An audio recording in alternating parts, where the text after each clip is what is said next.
one thing that I would like to impress upon people is that I'm not running to be in charge. I'm running to take care of those within my charge. And I think that's something that makes me unique, is that I'm not running to be the boss. I'm running to take care of the people who ultimately are my boss. And hopefully if I do a good job, people believe in the things I'm talking about, then hopefully I'm elected, and I promise to do the best job I can.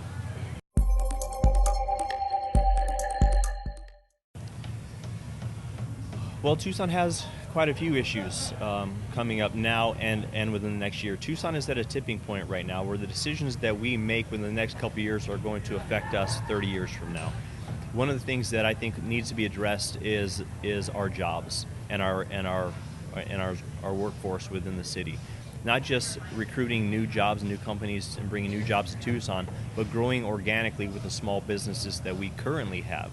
As we know, Tucson is up to 70% small businesses. Not all of them want to stay small, but what resources do they need to help them grow organically so they can grow their business, so they can have a bigger pool of workforce?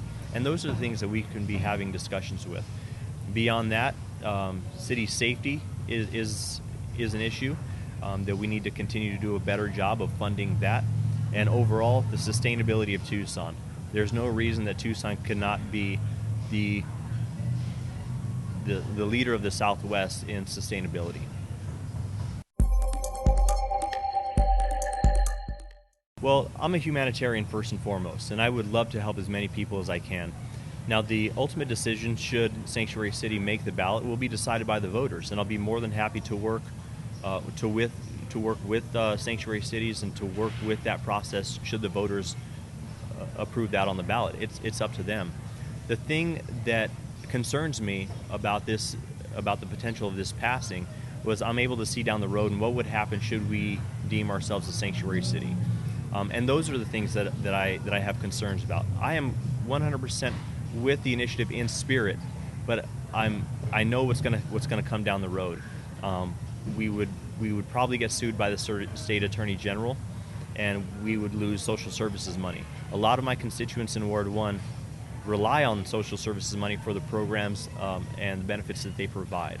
And it's going to be really hard for me to compromise on helping my constituents that are already in the city to trade off to help or just to be called the sanctuary city. I think the stance that the city has taken right now, being immigrant welcoming, is a strong one, and more than most cities our size have been doing, and I'm very proud of those efforts. We still continue to have hundreds of asylum seekers and immigrants bust in every day. I've been over to the monastery on Speedway and Country Club, and I've seen the fantastic work these people are doing. And I hope that work continues. I just wish that it was done in a different way and written in a different way that would give Tucson a little bit more protection for that.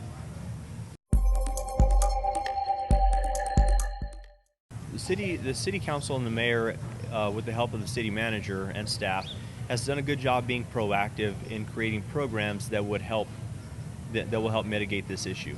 There are programs such as the Healthy Home Rehab Project, which can give our citizens up to $40,000 to make renovations in their homes, and that's something that isn't told enough.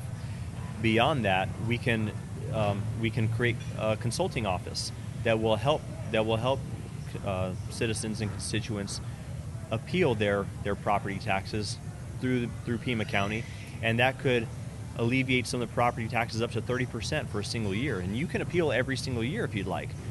The problem is that people don't know about that, and they don't know how to do it. So number one, we need to do a better job of telling people about these programs, and two, helping them through the process of what that looks like in order to make this change. I admire the fact that the Councilmember Romero has done what she's done over the past 12 years, and I thank her for her service. The one thing that I've talked to, or that I've learned in listening to my constituents as I canvass neighborhoods and talk to my neighbors, is the amount of accessibility or the lack of accessibility that they've had to their council member's office. And that's something that should change. And it's not a knock against the council member. This is a difficult job. and it's still considered a part-time job, which makes it even more difficult.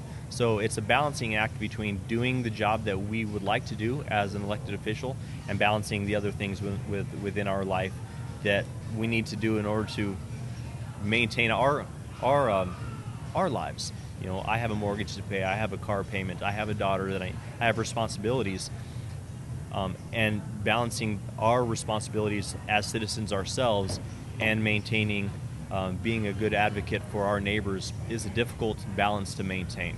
I thank her for the job that she's done. Some of the things that I'd like to do is just increase the amount of accessibility to the council member's office. And on my first day of office, I absolutely intend on creating other formats for people to engage with the office, not just coming to me, but me going to them to see what these issues and concerns are. I'll answer the second part of your question first. The thing that's been so helpful to me is working at the Tucson Botanical Gardens. It is such a nice reprieve to go to work, and if I'm having a stressful day, I just walk around a little bit and I'm immediately calm. Another thing that I do on a daily basis is I meditate, and that's helped me a lot clear my head and become fresh for every conversation that I have.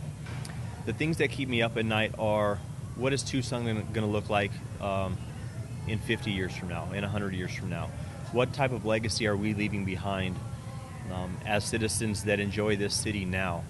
And how can we prepare ourselves for the future so that my daughter and your family and my neighbor's family will be able to see Tucson as a place where they want to live and a place that's prosperous. Also, the sustainability of our city is vitally important. We have to look at becoming more sustainable. We have to look at more renewable resources. We have to look at the water table in Tucson. We live in the desert, and the water is a scarcity, and we need to protect that. We need to manage growth, but at the same time, we need to have a balanced approach for growth and development, as well as maintaining and preserving our history and our heritage and our cultures. That's a really good question, and I haven't decided yet. There are very good candidates out there for mayor, and it's still up in the air of who I'm going to vote for. I've had an opportunity to speak with all of them, and they all have very valid points, and they all have a vision for Tucson, and that excites me. I would be thrilled to work with either of the candidates that run for mayor, because I think we all have the agenda of moving Tucson forward.